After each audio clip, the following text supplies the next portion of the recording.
자, 빈곤과 불평등이에요. 이 빈곤과 불평등은 시험에 나올 수밖에 없어. 왜냐하면 대부분의 정책론은 대부분의 법제론과 중복돼요. 맞죠? 그런데 빈곤과 불평등은 어디에만 나와 있어? 정책론에만 나와 있어요. 공공부조는 쪽에도 나와 있잖아. 근데 우리가 법제론에서 빈곤과 불평등을 배운 적은 없어요. 그래서 얘는 공부해야 된다. 자, 빈곤의 개념. 자, 절대적 빈곤, 상대적 빈곤, 주관적 빈곤, 사회적 배제. 근데 이번에 여기에서 시험이 많이 나온 것 같아. 가만히 보니까. 여기서 몇 문제가 나온 것 같아. 아까 5장에서 그냥 대거 나왔고, 그 다음에 10장에서 대거 나온 것 같네. 가만히 생각해 보니까. 자, 빈곤과 불평등 봤더니, 절대적 빈곤은 뭐냐예요? 최소한의 생활 수준에도 미치지 못하는 그러한 상태를 얘기를 합니다. 그래서 절대적 빈곤에는 다시 두 가지로 나눠요. 뭐예요? 전물량 방식과 반물량 방식. 전물량 방식은 어떤 거죠? 우리가 생활에 필요한 모든 필수품의 목록에서 곱하기 수량 해서 이것의 합이 뭐가 되는 거예요? 최저 생계비가 되는 거예요. 이게 뭐예요? 전물량 방식이다라는 거예요. 반물량 방식은 모든 필수품의 목록이 조금 주관적일 수 있잖아요. 그죠? 그래서 반물량 방식은 어디냐면 우리가 엥겔 지수라는 게 있어요. 엥겔 지수. 엥겔 지수가 뭔지 아세요? 전체 소득이나 지출 중에 지출로 적어볼게요. 소득이나 지출 상관없어요. 전체 지출 중에 식료품비가 차지하는 비율이에요. 무슨 말인지 아시겠어요? 그런데 미국에서 조사를 해봤더니 보통 전체 지출에서 식료품비가 차지하는 비율이 얼마가 될까요? 60%? 3분의 1. 엥겔 지수가.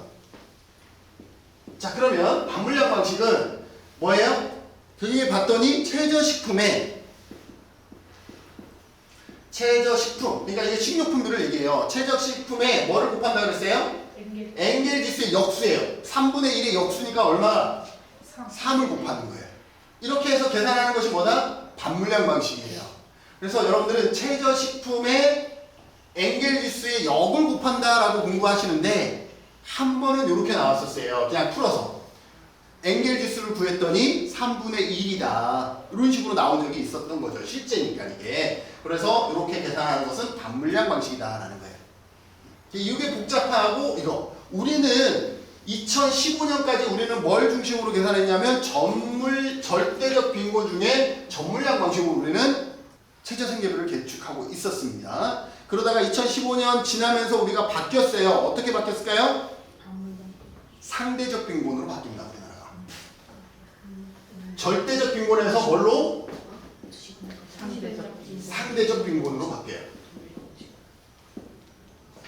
예전에는 이거예요. 근데 이제는 이걸 외울 필요는 없어. 그냥 이 자체만 외우면 되는 거예요.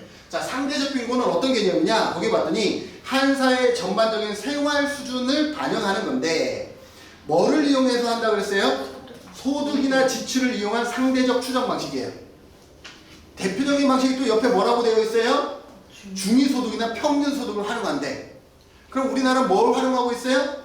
중위소득을 활용하고 있잖아요. 그래서 우리나라는 기준 중위소득을 활용하고 있는 상대적 빈곤을 지금 적용하고 있다라고 보시면 돼요. 그래서 소득 하위 뭐 이런 기준이 있고, 근데 여기에서 기억할 것은 상대적 빈곤은 박탈지표, 타운센트의 박탈지표.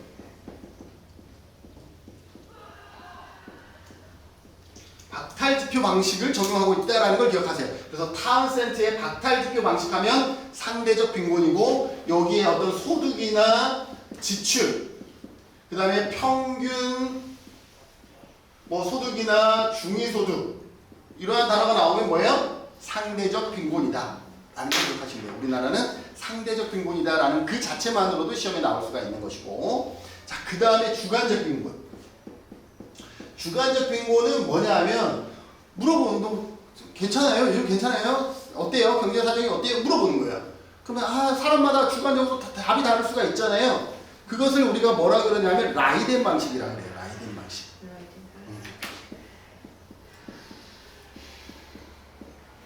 이게 라이덴 방식은 네덜란드에 라이덴 대학이라고 있어요. 그 대학에서 개발했다 그래서 라이덴 방식인 거예요. 그래서 여러분들 이게 라이덴 방식 주라 주관적 빙고는 뭐예요?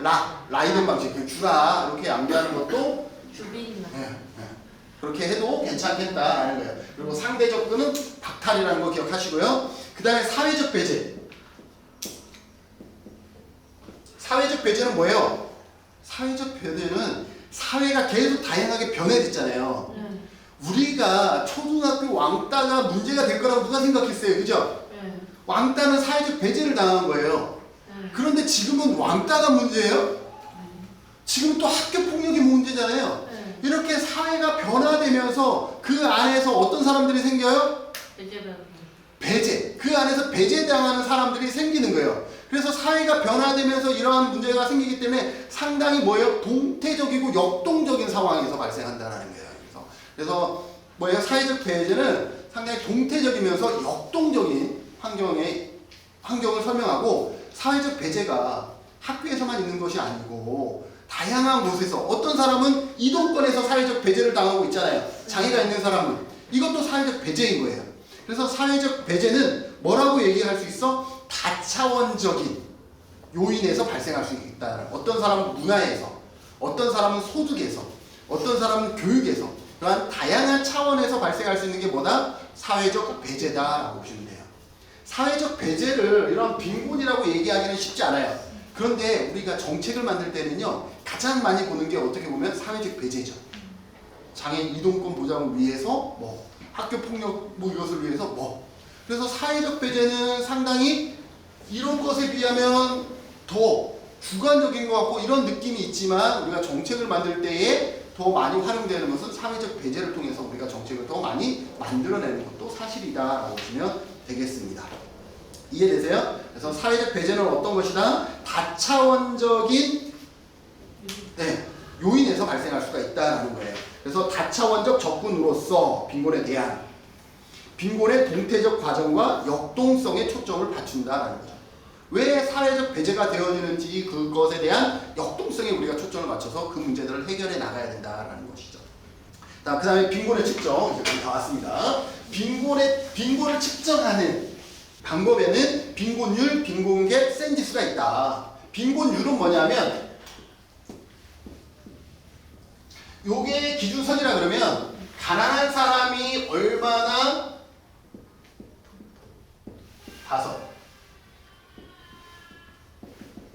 자, 여기에 빈곤율은 몇 분의 몇이에요?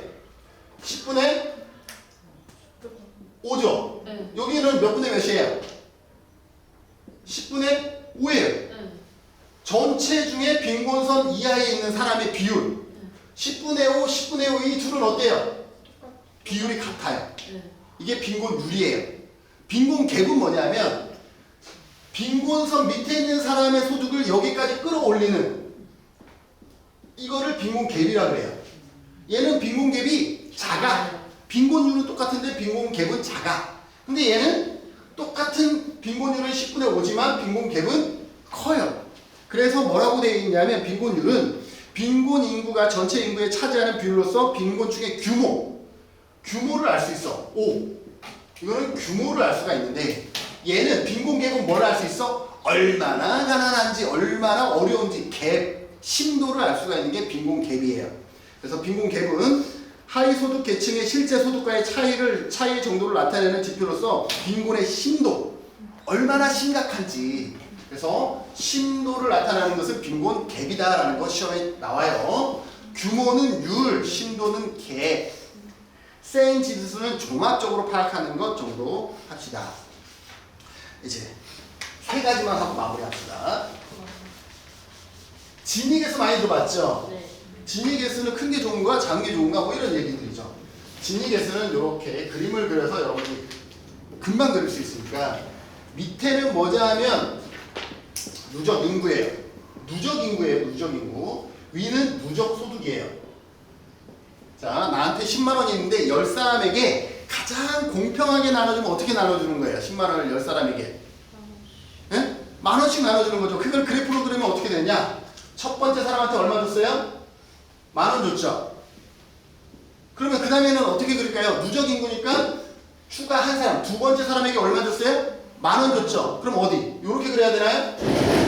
아니죠. 이거 누적 소득이니까 여기도 여기 1이구나. 여기 2. 이렇게 되겠죠. 무슨 말인지 알겠어요? 1이 늘어날수록 한 사람 늘어날수록 만 원을 추가해 주는 거잖아요. 가장 공평하게 나눠주면 어떤 그림이 되냐면 45도가 되는 거예요. 이해돼요? 가장 공평해. 근데 현실은 어떻게 되냐면 이렇게 돼요. 무슨 말인지 아시겠어요? 거의 뭐 70%까지 얼마 못 받아. 그러다가 이제 고소득자 한 사람이 받는 거에 왕창 뛰어버리는 거죠. 이런 그림이 그려져요. 그래서 실제의 이러한 곡선을 나타내는 이 곡선을 뭐라 그래요? 로렌츠 곡선이라고 해요. 로렌츠 곡선. 그러면 진이 개수는 요 삼각형, 이 삼각형 분에 이 로렌츠 곡선과 45도가 만나는 이거예요. 자, 그럼 봅시다. 가장 평등했을 때 볼게요. 가장 평등했을 때는 어떻게 그림이 그려지죠? 밑에 삼각형은 변하지 않으니까. 위에 그림이 있어요, 없어요? 가장 평등한 이게 요로 등가죽에 붙겠죠? 그러면 여기가 뭐가 되는 거예요? 거의 0에 가깝겠죠? 그럼 얘 얼마가 되는 거예요? 0이 되는 거예요. 그래서 가장 평등하면 진위계수는 얼마? 0이에요.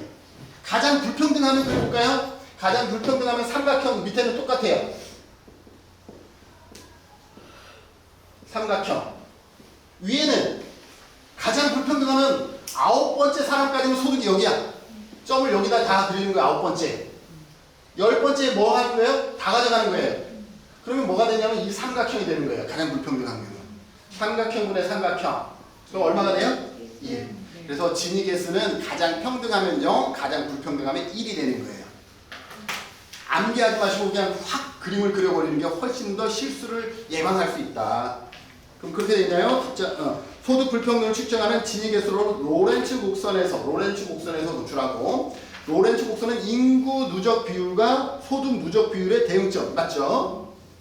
모든 242쪽 하고 있어요. 모든 개인의 같은 소득을 가지고 있다면 완전 평등이죠.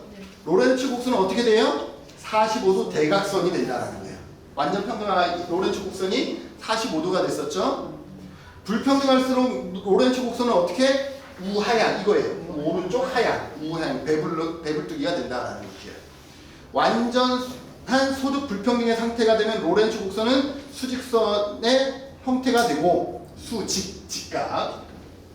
진위계수는 대각선과 로렌츠 곡선 사이의 면적을 대각선 아래의 삼각형 전체의 면적으로 나누어서 얻은 값으로 0에서 1의 값을 가지고 완전 평등하면 얼마예요? 0. 완전 평등하면 0. 완전 불평등하면 1의 값을 갖는다. 라는 거예요. 진위계수 이해됐어요? 네, 진위계수 이제 여러분들 좀 기억해 두시면 좋겠습니다. 그래서 밑에 누적 인구 얘를 바꿔도 상관은 없지만 누적 인구, 누적 소득 이렇게 가져가시는 게 맞습니다. 그래야 설명에서도 이렇게 나올 수 있습니다. 이제 마지막 2개 끝났습니다. 이제 10분위 분배율과 5분위 분배율 요거는 다 하지 않고 그냥 10분위 분배율과 5분위 분배율을 설명을 할게요. 자, 10분위 분배율. 지금 우리가 배우는 건 뭐예요? 소득 불평등을 하고 있는 게 불평등. 맞죠?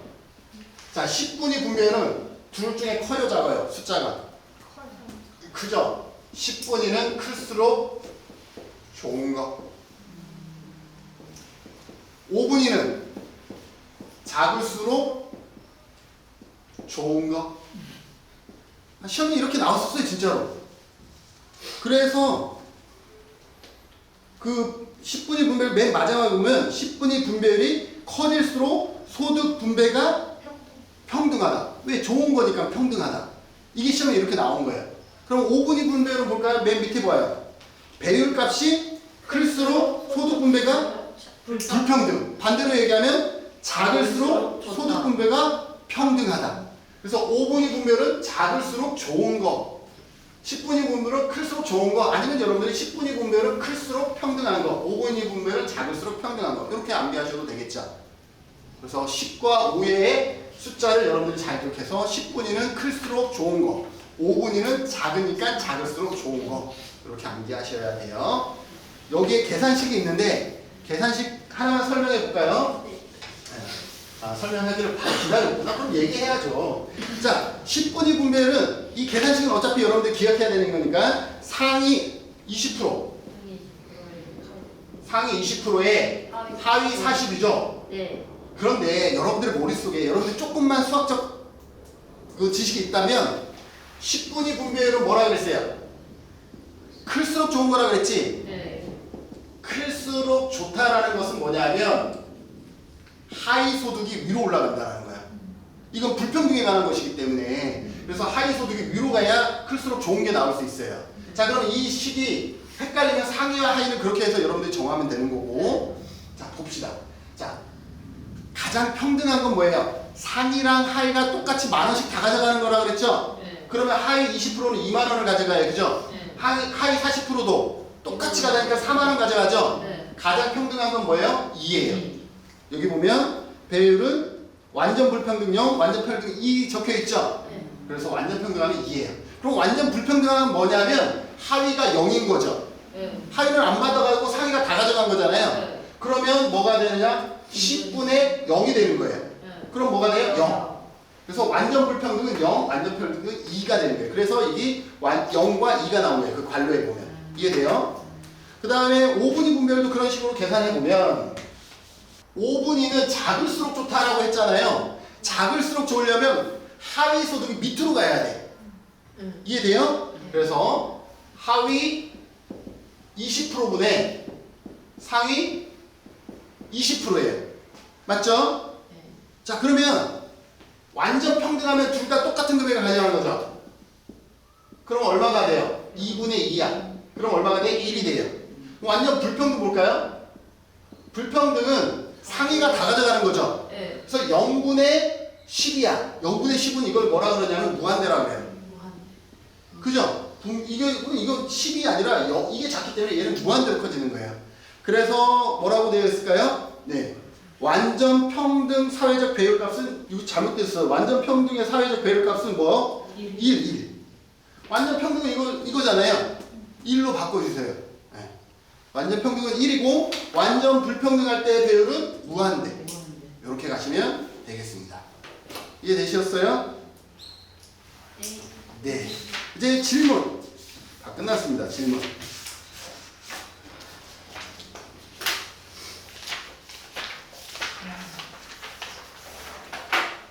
네. 이 책이 잘못됐어요. 지금 다른 책 보고 있는데 완전 평등하면 1. 맞아요. 5분위 분배 1. 네. 이 책 고쳤나요? 네. 네. 완전 평등하면 2다.